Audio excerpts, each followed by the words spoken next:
Learn the most advanced recruiting techniques. Land the most desirable talent. Launch your company towards massive success. This is the Higher Power Radio Show with Rick Girard. Today we're talking about interviewing for conversational capacity. So conversational capacity, what is it? It's the ability to balance candor and curiosity under pressure. Critical elements to every entrepreneur and business leader who are building an organization. There's my fumble for today. There you go. And yet this element is often overlooked in the hiring process. Great news, it can be taught.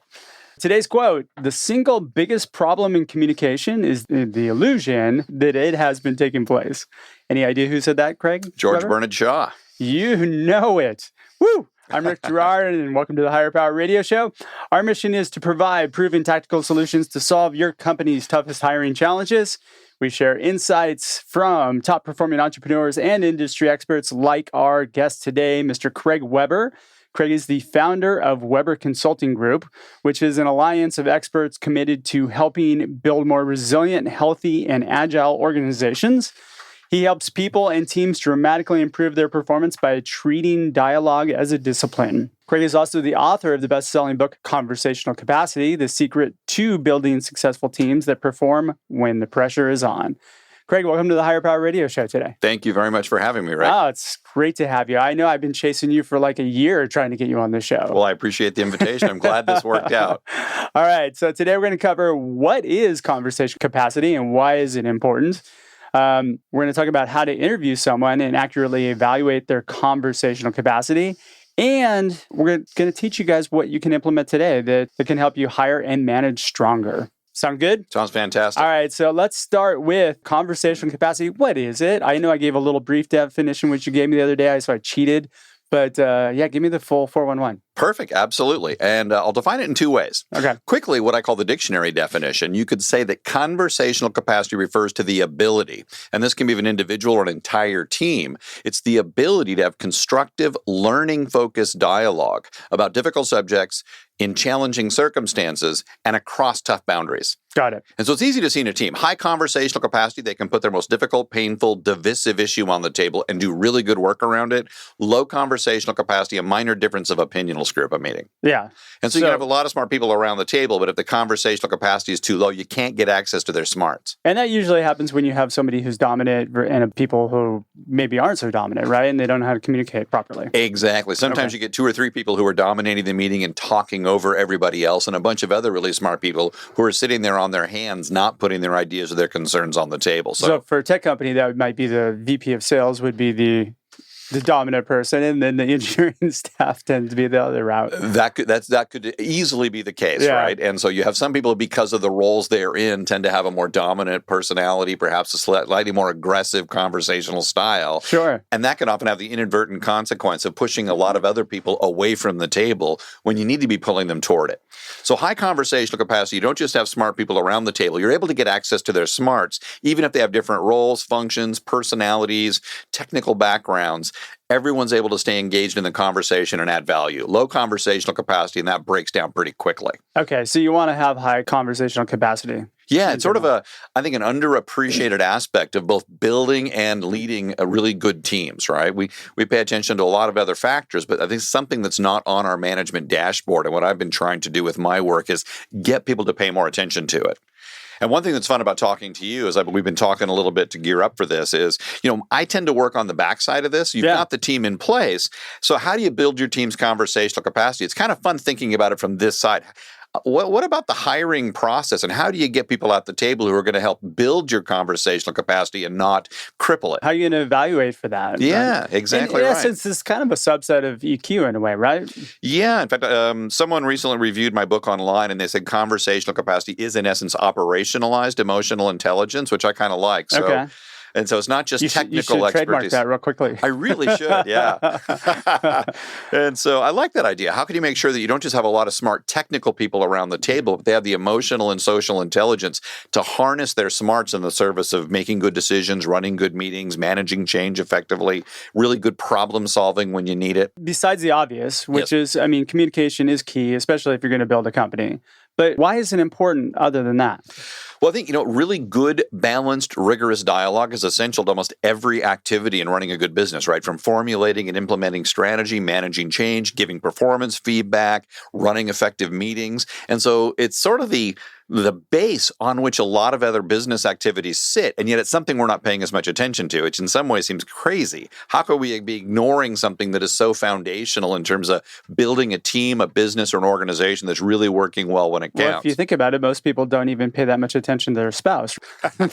maybe this could be a whole nother avenue for you. Yeah, well, my background's in organizational development and organizational psychology, so I'm not going to take it there. But yeah, it's foundational. So like I say, you can have all the right people around the table, a great product or service, a killer strategy in place, all the resources your team or your business needs at its disposal. But if the conversational capacity of the group is too low, given the work you're asking it to do, it is going to underperform. And it's going to fail. And yeah, exactly. So people often pay a pretty steep price when conversational capacity is too low.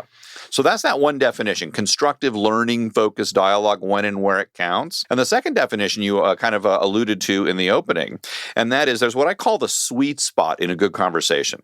And the sweet spot's where, again, you don't just have smart people around the table. You can get access to their best thinking, their biggest concerns. You can get access to their smarts.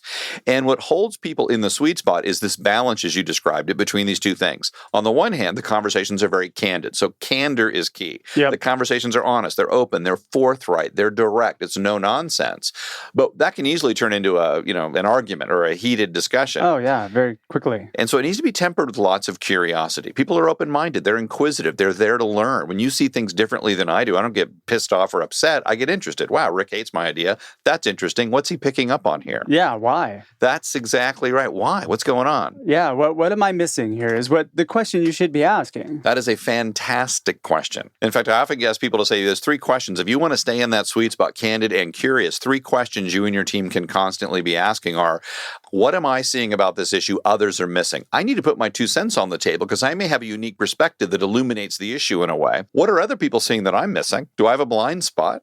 And then what are we all missing? Do we have a collective blind spot here? Are there other organizations dealing with similar problems, and what might we learn from how they're approaching it? And so I think that question you described, what am I missing here? That's a great one to constantly be reflecting on. And ego has a lot to play with this, right? Yeah. How do you get past the barrier if somebody's got a huge ego? That is tough. VP of sales. No. Right. I'm looking at you. In fact, I describe in the book conversational capacity as a conversational martial art. And there's a risk in framing it that way, where you immediately begin thinking, okay, I'm going to use this against my team. But in this conversational martial art, to your point, your opponent is never the people you're talking to. It's not the issue you're trying to address or even the context in which you operate. You're trying to solve. Well, actually, I think it's your ego. Okay. If you want to stay in that sweet spot, focused on learning, constructive learning, focused dialogue, your ego is your enemy. You got to take your ego to the mat. So learning and making smart decisions needs to be far more important to you at a gut level than being comfortable or being right. So I like this notion that if we want to be better leaders and run better businesses and teams, we actually have to become better people, less ego-driven and more purpose-driven in the way we approach conversations about issues that really count. Which is very utopian in thought, but will it really happen? That's a good question. And I think what you need to show people is the price they're paying when their ego is running the show, right? And there's 2 prices people tend to pay. One is, in terms of their personal effectiveness, right? What's it costing them in terms of their ability to lead a team, build a business, grow a company? Their personal brand. Yes. That's the other one, the reputation. So exactly right. You nailed it. So their personal brand, that's better said than I would have said it. Yeah. So you're paying a price in terms of your effectiveness, but you're also paying a price in terms of your reputation or your personal brand. And when people recognize clearly what it's costing them to let their ego run the show, that's when they're unlikely to make the change to their behavior if they don't see those 2 things. So you need to show them what's it costing them, and then what are the advantages they gain if they make some improvements. I would imagine, too, it affects their bottom line from a cash flow perspective, their personal income as well. Absolutely. They won't see it in most cases, like, I'm crushing it right now, but like you could be crushing it that much more. Absolutely. What's the delta between what you could be gaining and what you've got right now? You may be doing okay, but if you actually dialed your behavior back a little bit and built your conversational capacity so you're pulling your smart people toward the table rather than pushing them away from it, how much more effective would you be? Look, I'm a short, bald guy with Napoleon complex, so I mean, I have to keep my ego in check. Well, we all do. Right. I think I realized just over the past few years that, gosh, keeping your ego in check and just being humble and and really looking to others, it makes a huge impact. And you just hit another kind of key point, I think. I talk in the book, I expand the sweet spot where it's candor, yes, but sometimes speaking up, raising your hand, putting 2 cents on the table takes courage. It's not an easy thing to do. And so candor and courage are key, but it's balanced with curiosity and humility. So high conversational capacity, you're curious and you're humble. It's not about your ego. You're more about learning. You're trying to help other people get their ideas on the table, not just get your own on the table. And so I like that. Candor and courage balanced with curiosity and humility is the environment you want to work. And I think it's the kind of people you want to try to pull in. If you're just joining us on the live stream or the podcast, you're listening to the Higher Power Radio Show. I'm your host, Rick Girard, and today our guest is Craig Weber, the fabulous Craig Weber from Weber Consulting Group. And we're talking about conversational capacity. This was a new concept to me when I saw you speak about it. I thought it was really, you did a phenomenal job on kind of educating me. And I'm like, gosh, am I the flamethrower or am I I couldn't figure out which guy I was, right? So let's talk about how we can recognize or evaluate people in the interview process. I know that's a little bit more on my side of things, but we talked a little bit about looking for evidence in an interview that would suggest that somebody is open for that. So if you've got a company where you're very protective of your culture, which a lot of smaller startup companies are, it's all about culture, making a bad hire can be detrimental to the company. How do we evaluate for that? So I think structuring your interview in a capacity where you're gathering evidence of whether or not somebody has been in that sweet spot in their career. Right. And what are the conversational tendencies they bring to the team? Is there a good fit, you could say, between not just their technical abilities, but their social skills? Is the way this person is wired, is it going to serve building the conversational capacity of my team, or might it work against it to some degree? And so people bring... That's a fine line. It is. It's a tough one. And it's hard to evaluate up front, I think. It's not an easy thing because there's so many complex interdependent variables, everything from personality, my background, how strongly I feel about an issue, did I have breakfast this morning? I mean, all these variables can determine not just are we in the sweet spot, but which way we leave it. Because when something really difficult comes up, some people are prone to shut down, acquiesce, cave in, and agree. So they tend to minimize the level of discomfort, disagreement, tension, or conflict in a situation. Sure. Other people are a little more prone, and we all know these people, to the candor side of things. So under pressure, they get more direct, they get louder, they stop listening, they start dominating the conversation.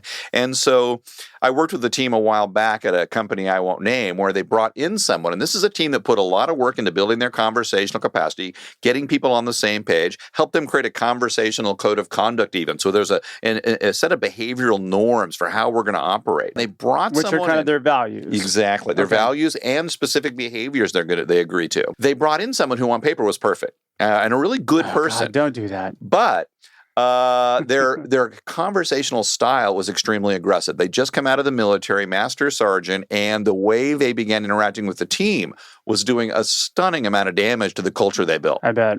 And so it was a poor fit in some ways. Now, they were able to help this person recognize, if they were able to pull him in and help him adjust his behavior to fit the team. So they didn't lose his technical abilities. But I think, how might you avoid that process and that problem in the future? Like, how do you hire someone who's a better fit for a team you've been building? Well, really, the only two tools that you have are a personality assessment, and there's various ones out there. I'm not going to talk about those. But in the interview itself, what happens mostly in an interview is bias comes into play, and, well, gosh, I like this guy. He's got the skills, and they hire based on skills rather than cultural fit. Right. So one of the tools that we talk about a lot, and we use in our practice, is we use behavioral interviewing. Yes. Because behavioral interviewing gives you evidence to make a determination. And I think really when you're making a hiring decision, it really comes down to loading your gut up with the right information rather than assumed information, which is what most companies do. Well said. Let's talk a little bit about a few interview questions that we do. And we've got a few minutes. Let's do a mock interview. Yeah, we could try something like that. That'd be kind of fun.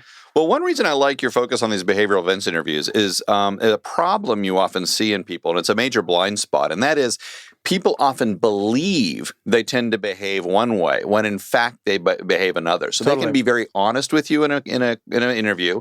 They can be genuinely sincere in their belief that they behave this way. If you say, listen, you're in a meeting and your boss puts out an idea and you realize it'll cost more money than it saves, so you want to speak up, how would you respond? And they will tell you how they think they will respond. And they're honest and you might go, wow, that's a great example. But those are situationals. And those are hypotheticals. Yeah. And so you're not really getting an accurate depiction of who that person is.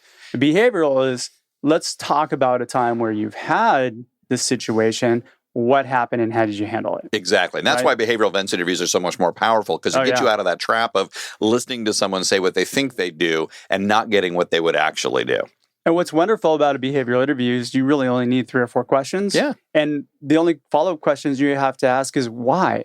Right. Or how did that work? Or what did you do? I mean, and then what'd you do? Right. Yes. And it's just really easy follow-ups just to take it down like a few more layers to really find out where the motivations come from. And so a great question. We talked about these in our preparation for this, but one of my favorite questions you can ask is, what was your family dinner table like growing up? You can learn a lot from because if you think about it, your family dinner table is without a doubt the longest workshop you'll ever attend. It's literally 18 of the most if you had it. Well, even then that's also an interesting workshop, right? If you tended to have dinner in your room alone, that's also going to have an impact. I had a hot pocket. I sat in front of the TV and I waited for Dad to come home. That itself is telling, right? That's not me, by the way, but that's sure. Right. Sorry, Mom.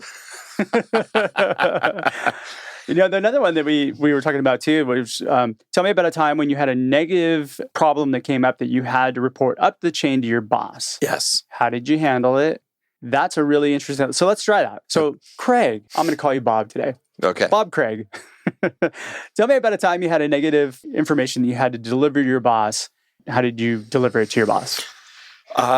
Years ago, I was hired by someone who actually told me the reason I was hired is because I was, very straightforward, very direct, and that's what they were looking for. And he actually said we hire and promote people who tell it to us like it is. So I thought, this is great. This is exactly the kind of environment I want to work in.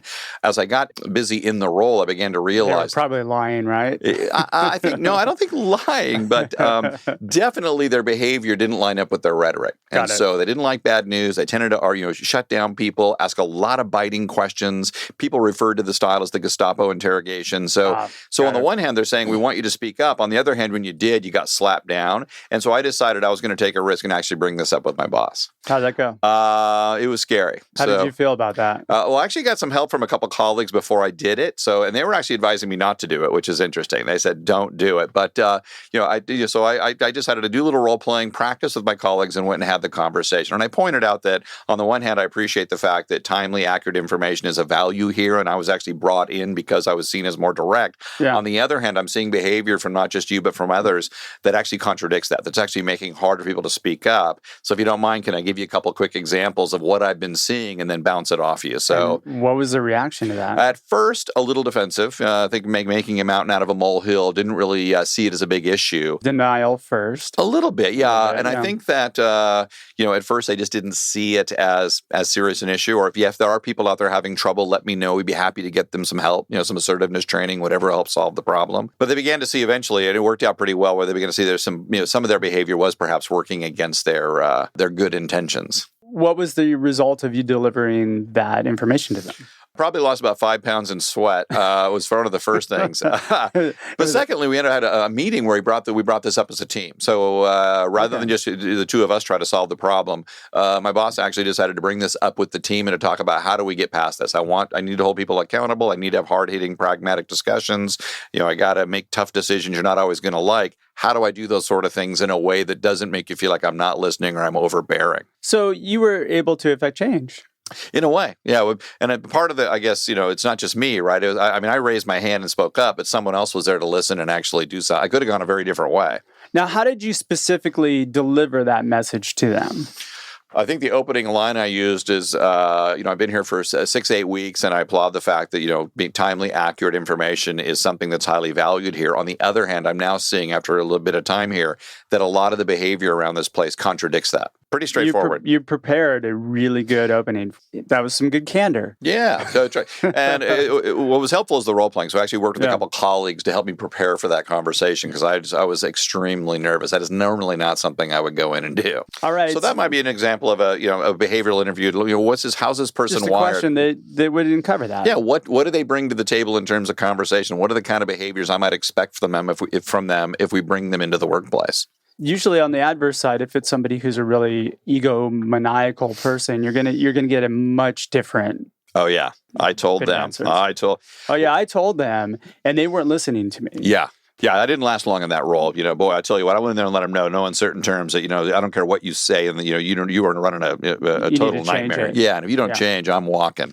They didn't listen to me, so I just walked. Well, I didn't exactly walk. I kind of got the boo, but still, I was going to leave anyway. And so a great question for them. That happens quite a bit. It does. But you know what? If you don't ask those questions, you don't get that evidence ever. Exactly. Right. And a great question to ask to kind of look for that would be, tell me about a time in your career where you were really wrong about someone or something, an issue, a decision, or about a person, and how did you handle that?